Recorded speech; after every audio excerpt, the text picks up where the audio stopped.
Donc voici le dernier temps de notre colloque avant l'annonce des gagnants du concours. La table ronde.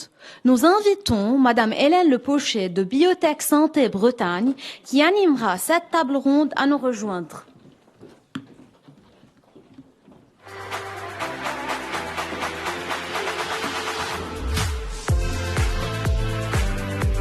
Bonjour à tous. Alors, avant que l'installation soit finalisée, je me présente. Donc, je suis Hélène Le Pochet, je suis chargée de projet au sein de Biotech Santé Bretagne, qui est un centre d'innovation technologique dans le domaine de la santé et des biotech. Et on intervient avec mes collègues auprès des entreprises pour les aider dans le montage de leurs projets de R&D. Pour des applications aussi bien dans le domaine de la santé, de la nutrition santé, que des biotechnologies. Et on est là aussi pour les aider à monter les dossiers de demande d'aide à l'innovation, parce qu'il existe des aides publiques. Donc on est là pour accélérer l'innovation aux côtés des entreprises qui font de l'innovation et de la R&D.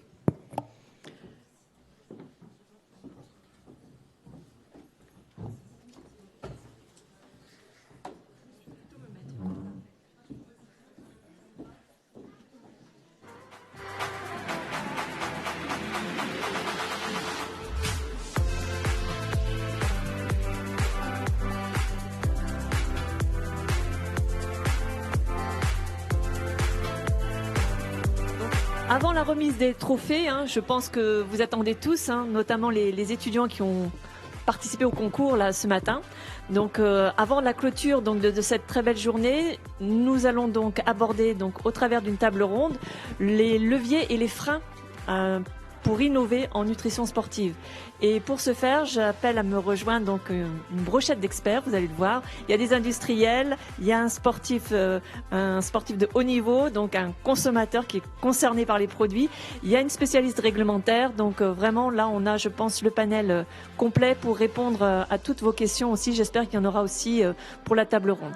Donc j'appelle à me rejoindre Madame Tiffaine Devine, qui est responsable technique nutrition santé chez Newen.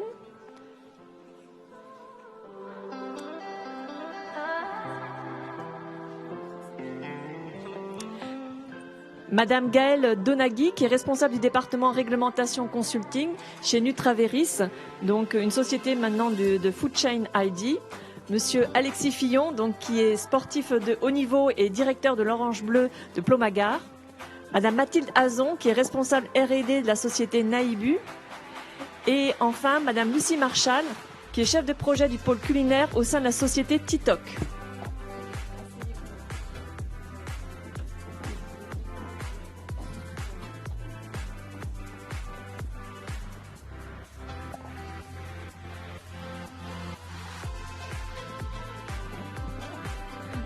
Bonjour à tous. Merci d'avoir accepté d'intervenir à cette table ronde où nous allons évoquer les freins et les leviers à l'innovation en nutrition sportive.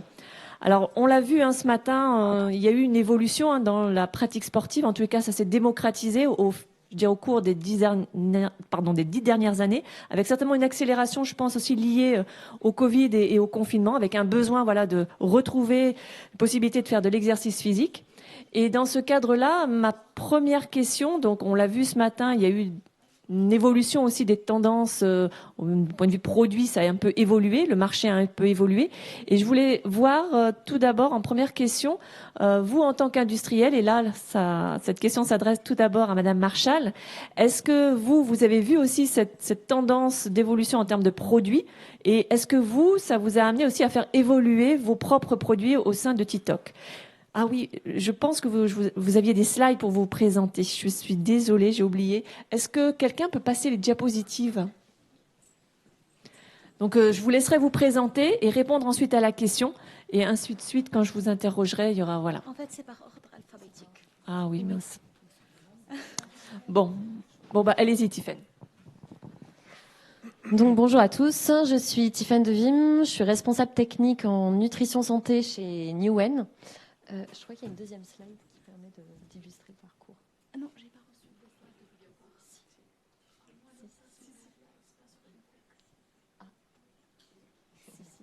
Mais c'est pas grave. On va faire sans slide, c'est pas grave.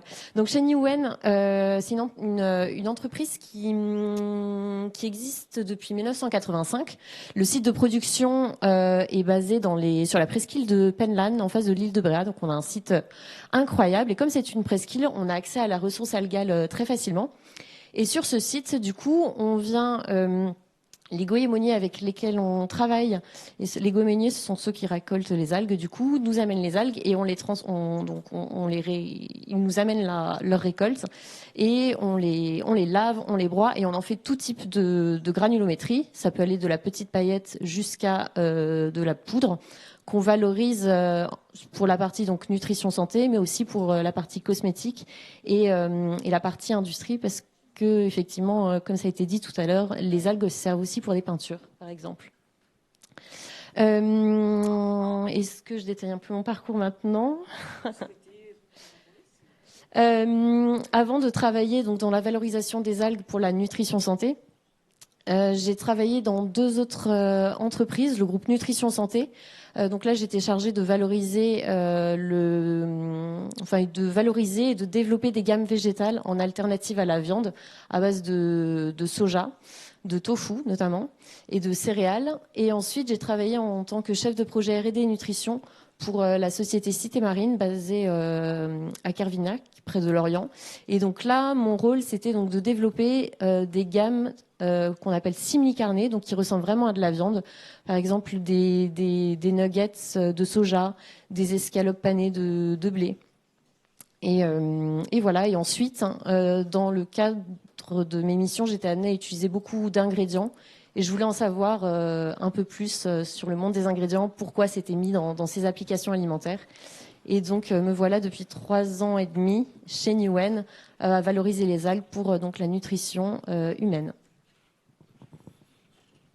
Merci. Du coup, on va faire le tour de table parce que j'ai voulu rentrer un peu trop rapidement dans le vif du sujet. Désolée, excusez-moi. Madame Donaghy. Bonjour à tous, donc je suis Gaëlle Donaghy, donc moi je suis responsable affaires réglementaires consulting chez Nutraveris. Donc Nutraveris fait partie du groupe Food Chain ID depuis 2 ans. Donc la mission de Food Chain ID en fait c'est d'accompagner les différents acteurs du marché de la fourche à la fourchette pour s'assurer d'avoir des produits sûrs sur le marché. Donc avec différentes unités pour ça, donc ça va aller du testing à la certification, en passant par donc la regulatory compliance, donc qui est l'unité dans laquelle Nutraveris fait partie. Donc si on peut passer à la slide d'après, voilà. Donc Nutraveris, en fait, on est un cabinet de conseil scientifique et réglementaire basé dans les Côtes d'Armor, qui va accompagner les sociétés du domaine de la nutrition santé sur différents aspects.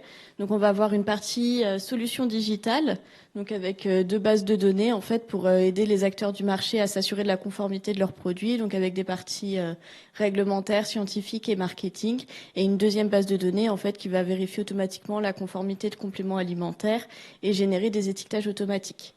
On a aussi un département consulting. Donc, du coup, moi, je travaille dans ce département sur la partie réglementaire où, de la même façon, on va aider les acteurs du marché à s'assurer de la conformité de leurs produits. Donc, en termes d'ingrédients autorisés, de conformité d'étiquetage, de comment communiquer sur les produits de nutrition santé. Donc, beaucoup de les compléments alimentaires, mais aussi d'autres produits de nutrition sportive, par exemple. Et après, on a également un département scientifique qui va plus accompagner les sociétés pour faire autoriser des nouveaux ingrédients, des nouvelles allégations, etc., pour pouvoir innover justement sur tous ces aspects.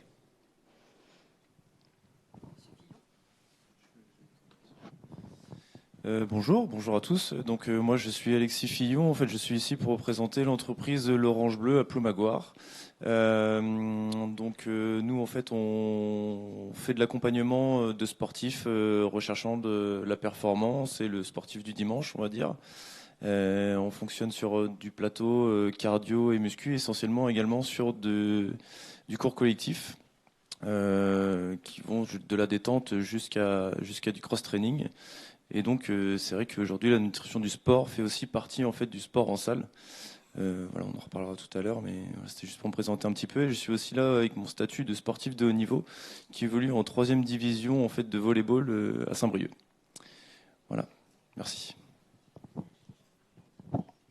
Madame Azon, à vous.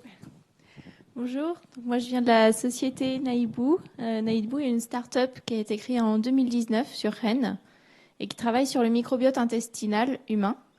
Naïbou commercialise un kit de prélèvement qui peut être fait à domicile par n'importe qui est disponible sur notre site internet.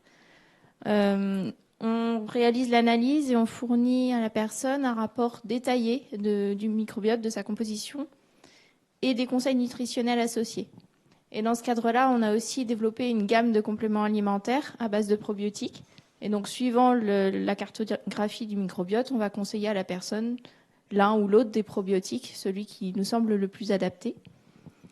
On est en train d'internaliser notre laboratoire de recherche, un laboratoire de séquençage de pointe, du coup. Et on réalise des études pour des industriels de la pharmaceutique, de nutraceutique, des industriels de l'agroalimentaire, pet food également. Et on peut réaliser des études cliniques, et c'est entre autres dans ce cadre que j'interviens aujourd'hui.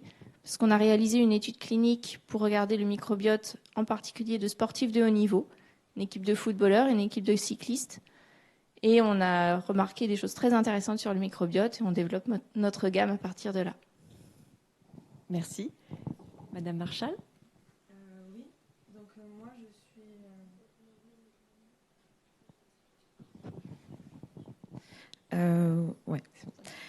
Donc moi je suis chef de projet dans l'entreprise Titoc. Donc c'est une entreprise spécialisée dans les préparations culinaires déshydratées.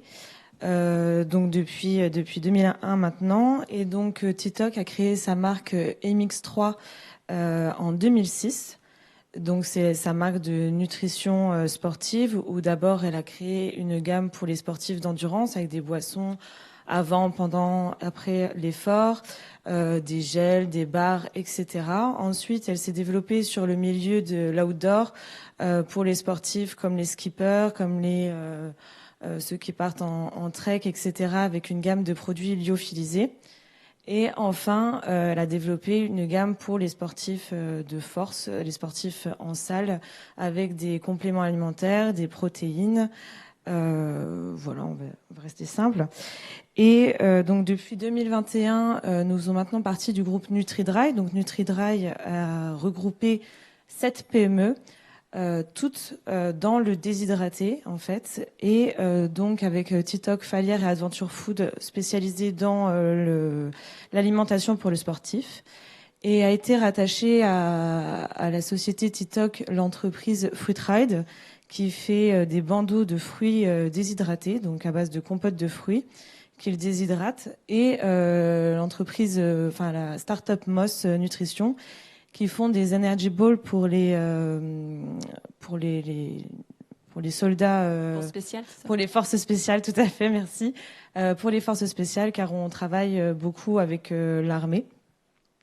Voilà ce que je peux dire. Et donc moi, je suis plutôt chef de projet dans le pôle culinaire. Donc vraiment la partie alimentaire, un peu moins la partie performance sportive, mais j'essaierai d'apporter mes connaissances là-dessus au long de cette table ronde. Merci à tous déjà pour ce tour de table. Donc, si j'en reviens à ma première question, donc comme je l'évoquais, on a vu une évolution des pratiques sportives au cours des dernières années. Comme ça a été très bien montré ce matin lors de la présentation de Anna-Maria, on a vu aussi une évolution des produits. Je voulais voir, vous, en tant qu'industriel, et donc la première question s'adresse à vous, Madame Marchal, au sein de Titoc, est-ce que du coup, cette évolution dans la tendance des produits et de la pratique sportive a fait évoluer aussi vos propres gammes de produits au sein de votre entreprise ? Alors tout à fait, justement, depuis que nous avons été rachetés en 2021, nous sommes en refonte de gamme parce que justement les besoins des sportifs ont évolué, parce que les sportifs eux-mêmes ont évolué. On a vu dans le milieu du sport que beaucoup plus de personnes comme vous et moi, et pas seulement des sportifs de haut niveau, se sont intéressés à toute l'alimentation du sportif, et donc il fallait qu'on adapte aussi notre offre à ce public-là, qui garde quand même la notion de plaisir, de bien manger, de manger bon, de manger sain aussi, mais du coup sont quand même attachés à cette notion gustative. Et donc nous, notre défi, en tout cas chez TikTok et chez Mix3, notre défi, on va dire au niveau des produits qu'on va proposer, c'est de proposer du bien, mais surtout du bon, et pas seulement que pour la performance. Il faut également l'acte de plaisir quand on mange. Très bien, merci. Tiffaine, vous voulez peut-être réagir ou compléter ? Oui, effectivement, nous, de notre côté, du côté donc, des fournisseurs d'ingrédients, c'est vrai que on parle de plus en plus, notamment d'électrolytes, et je pense que d'ailleurs toutes les interventions précédentes ont bien fait comprendre l'intérêt de plus en plus important des consommateurs pour les sels minéraux et donc les électrolytes pour améliorer et accroître son hydratation. Donc voilà, moi c'est une des tendances aussi que je vois en tant que fournisseur d'ingrédients. On nous demande des sels minéraux et des sels minéraux naturels. D'accord, très bien. Et Gaëlle, vous justement qui accompagnez sur les aspects réglementaires des entreprises qui développent justement des produits en nutrition sportive, est-ce que vous avez eu aussi des demandes nouvelles en termes d'accompagnement sur des typologies de produits un peu différents ? Est-ce que vous avez ressenti cette évolution aussi ? Oui, tout à fait. C'est vrai qu'on a plus de demandes maintenant. En fait, on a des clients qui vont plus chercher à développer des produits naturels. Donc, on va avoir des produits pour sportifs qui vont être aussi sur des gammes bio, avec des ingrédients végétaux, etc. Alors qu'avant, c'est vrai qu'on était moins dans cette optique-là. On va plus voir des produits qui vont associer du plaisir et un clean label, en fait, avec des produits qui sont malgré tout des produits pour sportifs. Je pense qu'on a cette tendance aussi qui ressort. D'accord. Donc naturalité, bio, clean label, végétal aussi, du coup. Oui, globalement, oui. On va avoir des produits végétariens, véganes, etc., qui vont aussi être proposés pour répondre, je pense, aussi à une demande de certains consommateurs qui veulent se tourner vers ce type de produit. Monsieur Fillon, du coup, je me retourne vers vous en tant que sportif de haut niveau et puis au quotidien, au contact aussi des sportifs dans votre salle. Qu'est-ce que vous constatez comme habitude aussi en termes de nutrition sportive et vous-même en tant que consommateur ? Est-ce que vous avez fait évoluer aussi votre consommation en termes de produits de nutrition sportive ? Individuellement, peu, parce que c'est des choses que je pratique moins, mais c'est vrai que sur du complément, en salle de sport, ça se voit plus. Moi, j'ai plus une vision du sportif, en fait, du dimanche, on va appeler, sans aller dans la performance ou dans la compétition. En fait, c'est vrai qu'il avait besoin de plus se renseigner, de plus être rassuré par des produits naturels. Aujourd'hui, il y a beaucoup de marques en fait qui le font, MX3, de la fabrication française aussi avec Eric Favre. Voilà, il y a beaucoup de marques aujourd'hui qui se développent en France aussi sur du naturel, du bio, du vegan, et ça rassure le consommateur. Ils ont envie de ça aussi. Nous, on le ressent. C'est pour parler un petit peu de la salle, ça devient aujourd'hui une vraie ressource en fait financière chez nous en fait en salle de sport parce que le marché a explosé depuis vous avez le constaté confinement. Vraiment depuis le confinement, d'accord. Ouais, vraiment, il y a eu beaucoup de recherches à ce niveau-là et après aussi le monde du sport aussi a explosé après le confinement, donc l'un est allé avec l'autre, quoi.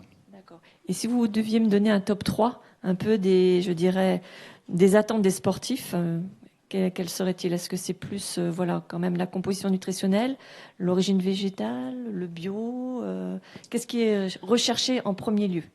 Le premier, je pense que c'est le plaisir, la notion de plaisir dans un premier temps.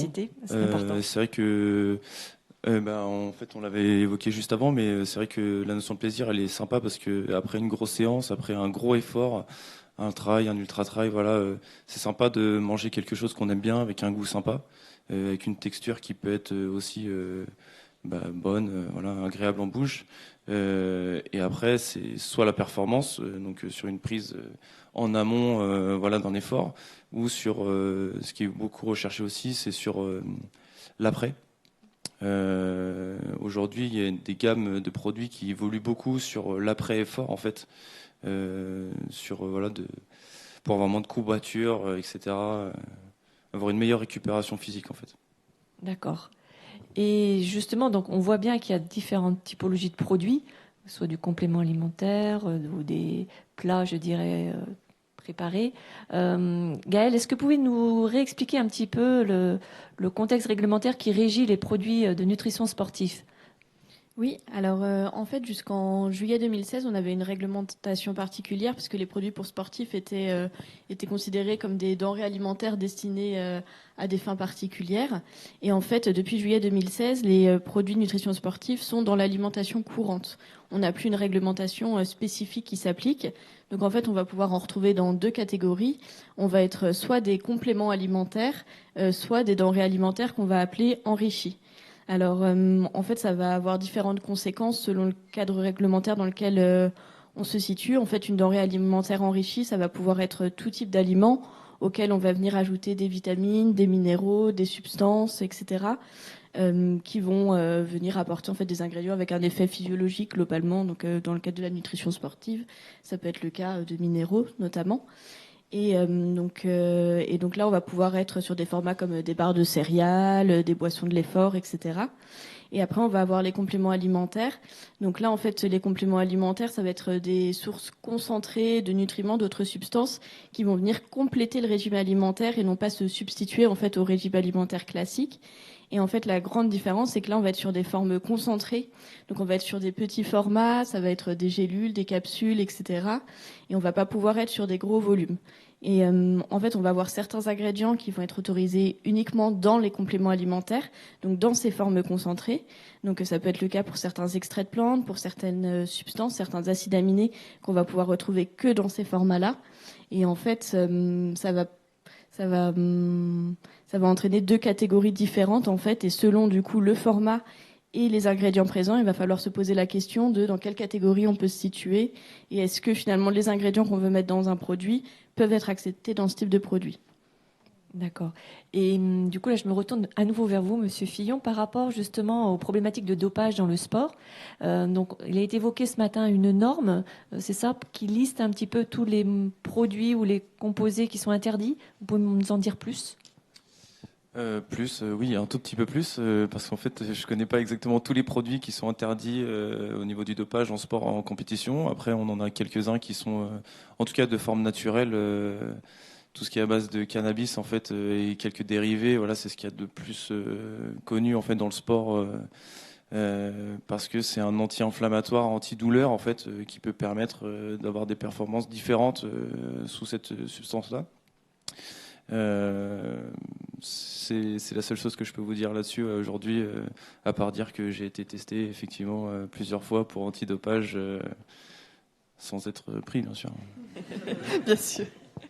Gaëlle, vous voulez compléter ? Oui, peut-être. En fait, globalement, il y a une liste internationale. En fait, ça s'appelle la liste WADA, en fait, qui va venir lister toutes les substances qui sont considérées comme dopantes et qui du coup vont être interdites au niveau mondial, en fait, dans les pour la performance sportive. Donc en fait, c'est cette liste-là qui est actualisée tous les ans et qui va venir mettre à jour par rapport aux nouvelles molécules qui peuvent être développées, aux nouvelles choses qui vont être retrouvées, ce qu'on ne doit pas retrouver chez un sportif, en fait, globalement. Et est-ce qu'il y a dans cette liste une forte proportion de produits d'origine naturelle ou est-ce que c'est des produits plutôt de synthèse ? On peut retrouver les deux en fait, parce qu'on peut très bien avoir des substances qui vont être d'origine naturelle et qui finalement, une fois purifiées, sont assez transformées, oui, globalement. Très bien. Et justement, le fait qu'il n'y ait pas une réglementation dédiée, là, je me retourne vers vous, les industriels, et peut-être Madame Azon, puisque je ne vous ai pas encore laissé la parole. Est-ce que c'est un frein pour vous ou un levier, le fait qu'il n'y ait pas une réglementation dédiée aux aliments de nutrition sportive, mais on se rend compte que ça rentre dans d'autres réglementations, l'alimentation courante ou les compléments alimentaires ? Nous, c'est plutôt un avantage pour nous parce que ça nous permet de viser un plus grand nombre de clients qui peuvent avoir les mêmes problématiques. Comme on disait, les sportifs du dimanche, finalement, pour nous, c'est des clients comme les autres, au même titre que des sportifs de haut niveau qui auraient aussi d'autres problématiques. Donc les compléments que nous, on va formuler, ils s'adressent à tout le monde pour peu que ce soit relié à une composition microbienne plus ou moins équivalente. Donc pour nous, c'est plutôt un avantage. Pour vous, donc, qui faites plutôt du complément alimentaire, c'est plutôt un avantage. Lucie, si vous voulez compléter pour vous. En fait, pour nous, là, je parle à titre personnel avec mon expérience propre. Nous, avec notre service réglementaire, c'est plutôt un frein, on va dire, car notre service qualité est très à cheval, on va dire, sur ce qu'on éthique, sur ce qu'on va alléguer, sur ce qu'on va étiqueter. Et donc, elle nous ferme beaucoup de barrières. Donc, en amont, on se permet de faire beaucoup de choses. On se dit, on va utiliser tel produit parce que ça a été prouvé que ça permet de faire telle chose. Il y a des études qui le prouvent, des études cliniques. Mais puisque ça ne se retrouve pas dans la réglementation, vraiment écrit noir sur blanc, on a notre service qualité qui nous ferme les portes. Donc, au début, c'est plutôt inspirant et c'est plutôt une porte ouverte, on va dire, mais qui finit par être vite fermée. Donc après, ça dépend vraiment, je pense, de la structure, de la philosophie de l'entreprise, etc., dans laquelle on évolue, ce qu'on veut dire aussi et comment on le dit. Mais c'est vrai que sur un packaging, c'est beaucoup plus compliqué. Après, on a d'autres axes de communication, pas détournés, mais voilà, on a les réseaux sociaux, on a le site internet, etc., où là, on peut se permettre de dire plus de choses, de claimer certains bienfaits. Mais c'est vrai qu'en termes de packaging, vraiment, c'est un peu plus compliqué pour nous. Gaëlle, du coup, je pense que vous voyez ça au quotidien dans les entreprises que vous accompagnez. Est-ce que c'est plutôt la vision de Mathilde ou plutôt la vision de Lucie que vous avez rencontrée ? Je dirais qu'il y a les deux. En fait, ça va dépendre forcément, en fait, nous, nos clients, en fait, ceux qui sont habitués à des formats plus compléments alimentaires, comme vous le disiez, ça peut leur permettre d'avoir une nouvelle gamme plus orientée pour les sportifs, etc. Mais par contre, je pense que le problème qui se pose souvent, en fait, c'est que en fait, au niveau de la réglementation européenne, on va avoir une définition qui est quand même assez floue du complément alimentaire. On va aussi avoir des interprétations nationales. Donc, par exemple, si on est sur un dosage de 50 grammes de poudre, ça pourrait très bien passer en complément alimentaire en Belgique. En France, typiquement, dès qu'on a un apport calorique conséquent, dès qu'on va avoir plus de 25 grammes de poudre à consommer dans la journée, un volume de plus d'un verre d'eau, on n'est plus du complément alimentaire, on passe en denrées enrichies, mais avec toute une autre réglementation qui s'applique, avec d'autres freins au niveau des ingrédients qu'on peut utiliser, un étiquetage qui est complètement différent. Et donc du coup, en fait, on a souvent des clients qui vont être confrontés à la problématique de oui, mais moi je voudrais un produit qui contienne tels ingrédients, mais avec un grand volume ou ce type de choses, et où en fait on va être bloqué selon les pays où ils souhaitent commercialiser. Donc je pense qu'il y a des avantages sur certains aspects, mais c'est vrai que ça peut aussi être un frein sur d'autres.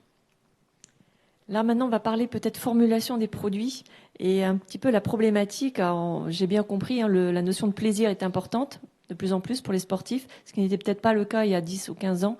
On cherchait peut-être plus des produits pour faire du muscle ou voilà, pour la récupération ou autre, même si c'est encore le cas. Mais du coup, est-ce que c'est simple en R&D d'allier plaisir et performance, enfin, en tous les cas, un produit qui réponde à une certaine composition nutritionnelle ? Alors non, c'est pas si simple. Justement, on va vachement comment on travaille. Nous, c'est vraiment on va regarder les besoins du sportif à un moment donné et comment on va pouvoir faire pour leur apporter ce dont ils ont besoin vraiment, par quel biais, quels ingrédients, etc. Et après, on va lister un petit peu tous ces ingrédients et regarder les possibilités qu'on a pour les accorder tel un cuisinier, mais on fait le travail vraiment un petit peu à l'envers. Dans mon travail personnellement, où je travaille des produits déshydratés, des produits plutôt plus des molécules que des produits en eux-mêmes, j'ai l'impression d'être plus chimiste que dans l'agro, parce que je vais vraiment travailler sur les molécules, les vitamines, les minéraux, et les assembler ensemble et après me dire ah oui, alors ça peut être bon et ça peut ne pas l'être, comment je fais pour le rendre meilleur? Et ça, c'est mon défi vraiment au quotidien, avoir quelque chose de performant mais qui est pas forcément très attractif et le rendre meilleur. Après, c'est un travail donc de tous les jours, c'est mon travail en R&D et ça s'applique plus sur le produit culinaire. Après, sur les produits tels que les boissons, on a plus de simplicité parce que c'est des boissons qui sont sucrées. Enfin voilà, après c'est une histoire d'aromatique et donc c'est des appréciations personnelles, on va dire. Et on a eu d'autres problématiques avec les protéines végétales, où il y a eu une forte demande de protéines plutôt véganes, végétales, tout ça. Et sur les protéines végétales, on a beaucoup de goûts parasites. C'est pas forcément bon à la consommation. Et donc nous, on a vraiment eu un gros travail en interne pour justement comment faire pour camoufler ces goûts parasites sans forcément rajouter 4000 additifs dedans, parce que la base première, c'est de faire du clean aussi. Donc c'est vraiment un défi de tous les jours. Oui, donc c'est vraiment un juste équilibre qu'il faut trouver entre le plaisir et la performance, quoi. C'est ça, tout à fait. Tiffaine, est-ce que vous êtes plutôt sur les ingrédients, donc peut-être un petit peu moins directement concerné, mais est-ce que vous rencontrez quand même ce dilemme-là lorsque vous vous dites, tiens, je vais développer un nouvel ingrédient, mais comment est-ce qu'il va s'insérer dans une matrice alimentaire X ou Y, et donc quel goût ça va donner? Est-ce que c'est quelque chose quand même qui est important pour vous? Oui, bien sûr, on y pense, parce que dès que on valorise nos algues, on essaye on essaye pas, on fabrique des concepts derrière pour que des industriels comme vous, en fait, trouvent notre ingrédient pertinent. Alors, par exemple, il y a des ingrédients qui sont plus ou moins facile de formuler avec. Effectivement, les protéines végétales, c'est un certain goût. Nous, on travaille avec des microalgues qui peuvent avoir un certain goût aussi, mais en fonction des alliances avec les autres ingrédients, le goût peut être masqué. Après, on travaille un de nos principaux ingrédients destinés aux aliments pour sportifs, c'est un complexe de minéraux marins. Et là, pour le coup, comme c'est des minéraux, en fait, ce que j'appelle complexe de minéraux marins, en gros, c'est une eau de mer en poudre, de l'eau de mer qui a été séchée, de manière très simplifiée. Donc finalement, comme c'est que des minéraux, du coup, c'est blanc, c'est très soluble et c'est légèrement salé. Donc finalement, ça ne va pas altérer les caractéristiques organoleptiques de l'application finale. Et côté performance, c'est aussi intéressant parce qu'en fait, il suffit de le doser entre 0,3 et 1% pour avoir les allégations santé et nutritionnelles liées au magnésium. Et c'est comme on a vu tout à l'heure, le magnésium est intéressant pour les sportifs. J'avais aussi une question toujours par rapport à la formulation et à la demande croissante en protéines, voire en produits même 100% végétaux. Moi, ça me perturbe un petit peu, notamment en termes de qualité de protéines. On sait bien une différence quand même entre les protéines animales et les protéines végétales. Est-ce que vous arrivez quand même à obtenir, je dirais, des formulations où on retrouve bien tous les acides aminés que l'on recherche, et notamment les acides aminés branchés, dans les produits que vous pouvez préparer? Et est-ce que c'est justement un frein aussi, cette demande, des consommateurs d'avoir des produits 100% végétaux? Alors forcément, les protéines végétales sont légèrement différentes des protéines animales. On l'a vu ce matin dans les différentes explications des conférenciers. Donc nous, on est en train de développer donc notre gamme vegan. Donc on est en cours de sourcing, etc. C'est assez compliqué de trouver justement la bonne protéine. On sait que le soja a un bon profil en acides aminés, mais nous on a décidé de ne pas travailler avec les protéines de soja. Donc ça a été compliqué de trouver les bons profils. Après, c'est des associations entre différentes protéines qu'il faut faire, type des protéines de riz mélangées avec des protéines de pois, etc. Pour essayer de retrouver tous les profils intéressants dans la composition, pour essayer de se rapprocher au maximum de notre protéine laitière. Donc voilà, aujourd'hui on est encore en train de travailler là-dessus, essayer de trouver quelque chose de disponible, de digeste aussi, parce que c'est quand même important, le côté digeste. Oui. Donc voilà. Très bien. Du coup, pour innover en R&D, quelles sont les nouvelles approches un petit peu scientifiques qui peuvent être mises en place pour innover dans ce domaine de la nutrition sportive? Donc là, je me retourne vers vous, Mathilde, puisque vous avez commencé à nous en parler. Vous avez parlé du microbiote, vous avez parlé d'une étude que vous aviez fait avec des sportifs. Est-ce que vous pouvez nous en dire plus et quels sont les résultats que vous avez obtenus? C'est ça. Donc nous, on a mené une étude avec des populations sportives, avec les footballeurs du Stade Rennais, avec une population de cyclistes de haut niveau Sojasun. Et on les a comparés à des étudiants à peu près du même âge qui avaient le même régime alimentaire. Parce qu'on sait qu'au niveau de la nutrition et du microbiote, le régime alimentaire impacte énormément le microbiote. Donc on voulait mettre de côté ce biais-là. Et on a regardé avec le laboratoire M2S, qui est notre partenaire dans le sujet, et c'est une étude financée par la région Bretagne. On a regardé avec ce laboratoire les performances des différents sportifs et on a relié ça au microbiote et on a observé que plus le sport était exigeant d'un point de vue métabolique et énergétique, plus la diversité microbienne était appauvrie et plus on favorisait certains types de bactéries. Et donc nous, pour essayer d'appliquer ça à nos clients et pour mettre un peu sur le marché un produit qui pourrait résulter de ces résultats-là, on est en train de développer une gamme de probiotiques qui va s'adresser justement aux sportifs, alors aux sportifs de tous les jours, mais aussi et surtout à ces sportifs de haut niveau, en fonction de ce microbiote et de leur métabolisme à l'effort. Donc c'était les cyclistes, j'imagine, du coup, qui avaient un micro... Donc c'est les cyclistes, voilà, c'est les cyclistes qui ont le microbiote le plus appauvri. Les footballeurs ont finalement un microbiote qui est assez proche d'un microbiote commun avec tous les guillemets qu'il peut avoir. Mais il se situe un peu entre les deux. Et du coup, est-ce que vous allez continuer à explorer d'autres sports, enfin d'autres sportifs plutôt, pour voir un petit peu, faire un panel, une revue un peu est-ce qu'il y a un microbiote type, entre guillemets, selon le sport que l'on pratique, en tous les cas, un sport de haut niveau? Alors, on ne peut pas vraiment parler de microbiote type parce que même au sein des cyclistes, il y avait une grosse variabilité. Au sein des footballeurs, il y avait une grosse variabilité. On observe quand même un gradient, globalement, de composition microbienne en fonction de la pratique sportive. Pour l'instant, on ne va pas spécifiquement aller sur d'autres types de sports, même si ce serait très intéressant de le faire. On a choisi d'axer la suite des études plutôt sur comprendre les mécanismes. Essayer de savoir si le lien vient du fait d'avoir une performance très, très énergivore et que du coup, il ne reste plus grand-chose pour nourrir le microbiote et que ce serait ça qui limiterait la diversité, par exemple, qui sélectionnerait des populations plus résistantes. Ou si c'est dans l'autre sens, c'est parce qu'on a un microbiote très spécifique qu'on a une performance qui est plus élevée. Donc pour l'instant, la recherche s'oriente plus de ce côté-là. D'accord.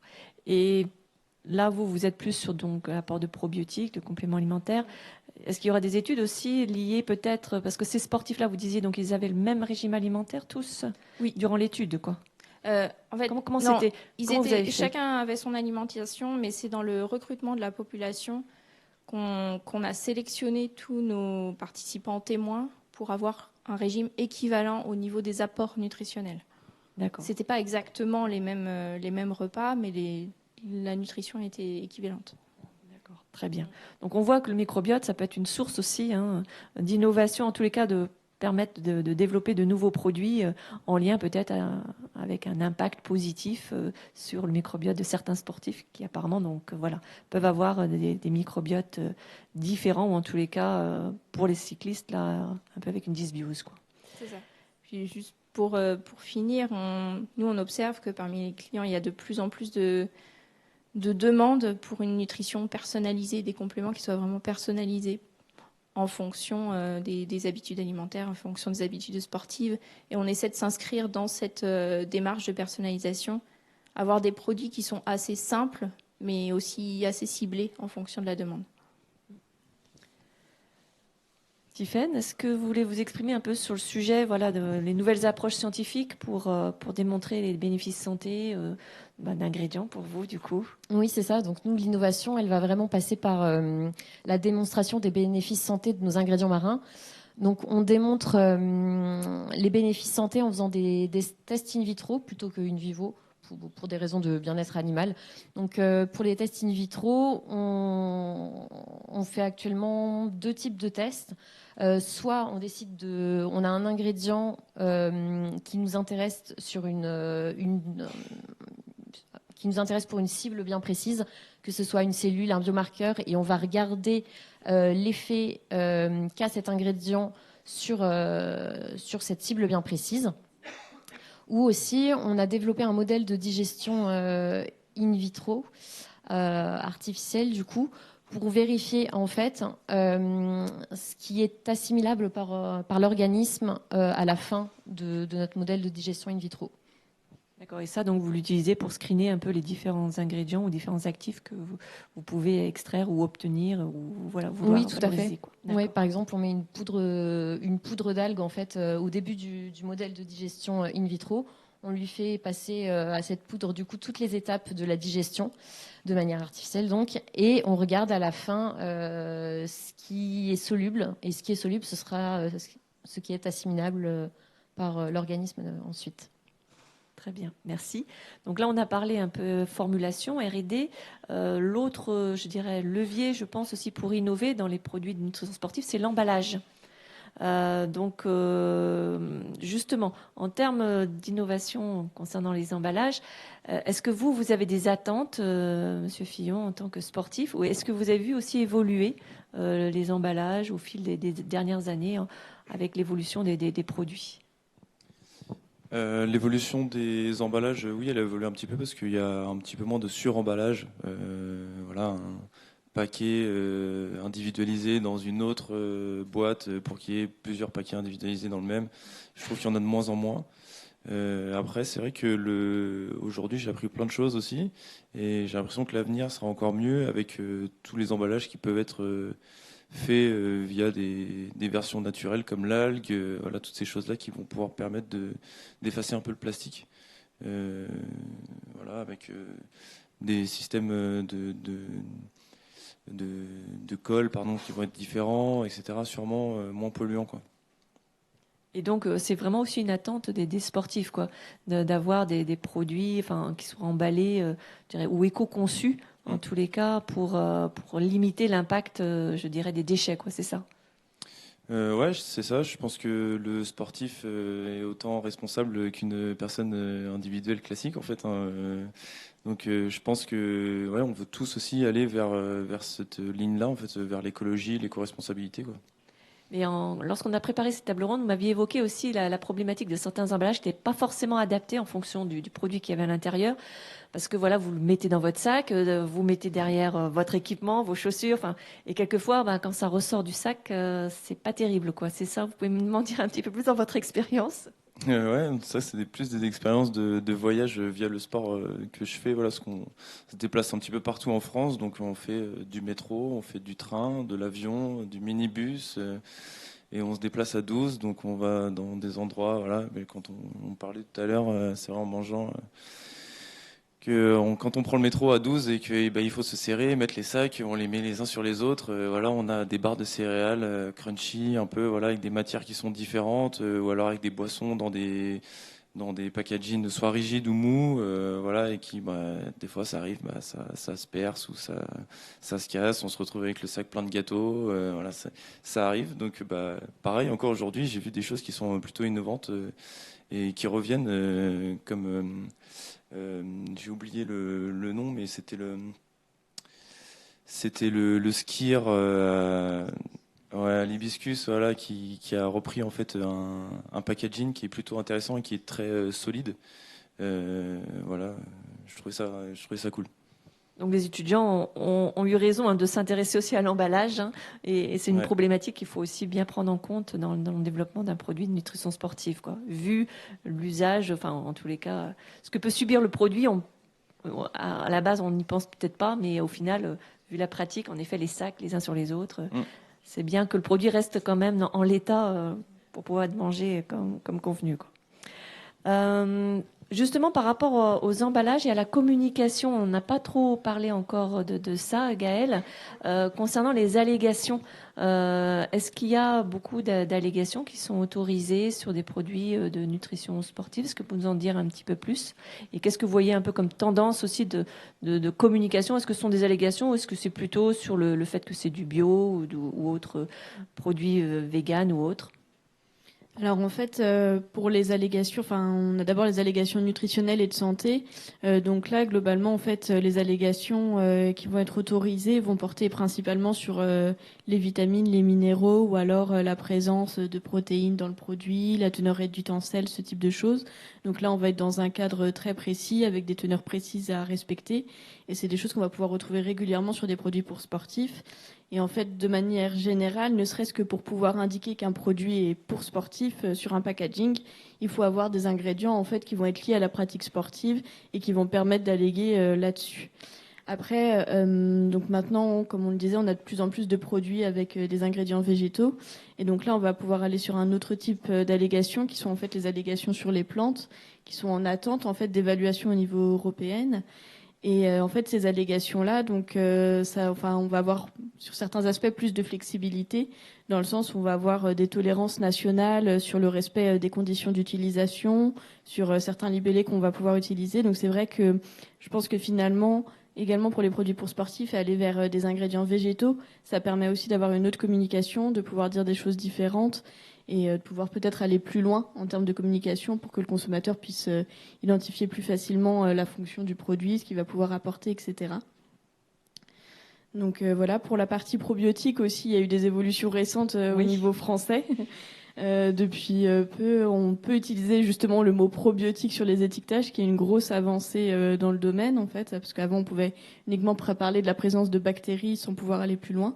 Donc c'est déjà une avancée. On peut parler du maintien de la flore intestinale, ce type de choses. Donc c'est une belle avancée pour le marché français, je pense, et pour les industries qui font des produits avec des probiotiques. Donc voilà. Donc il y a quand même des choses qui évoluent, mais il faut savoir qu'on a quand même un cadre réglementaire très précis là-dessus, et qu'en fait, pour faire autoriser des nouvelles allégations, c'est quand même très complexe, des très gros dossiers, avec malheureusement peu de succès en général. Donc c'est vrai qu'utiliser ce qui existe déjà, c'est quand même le plus simple, et plutôt partir sur quel ingrédient va me permettre de communiquer par rapport à ce que je veux faire. Et après, oui, on va avoir d'autres communications qui vont être réglementées aussi, comme le bio, le vegan, etc., avec des critères à respecter pour pouvoir parler de sans gluten ou ce type de choses. Donc je pense que vous, au niveau industriel, c'est bien des choses que vous voyez aussi, au moment de la formulation, réfléchir à tout ça en fonction de ce qu'on souhaite communiquer sur le produit. Très bien, merci. Je me retourne maintenant vers la salle. Est-ce qu'il y a des questions pour les intervenants ? Vous avez hâte d'avoir les résultats, c'est ça ? Pas de questions ? Tout vous a semblé clair ? Bon, s'il n'y a pas de questions, je pense qu'on va clôturer la table ronde. Je vous remercie à tous pour votre participation. Et puis maintenant, ça va être les résultats. Donc je pense que les étudiants sont impatients de savoir quels sont les lauréats. Merci. Non, en fait, est-ce que vous pouvez rester, s'il vous plaît ? Ah, on va vous remercier. Ouais. Donc nous invitons tous les participants au colloque ainsi que les membres du jury à nous rejoindre sur scène. Docteur Schmidt, vous aussi.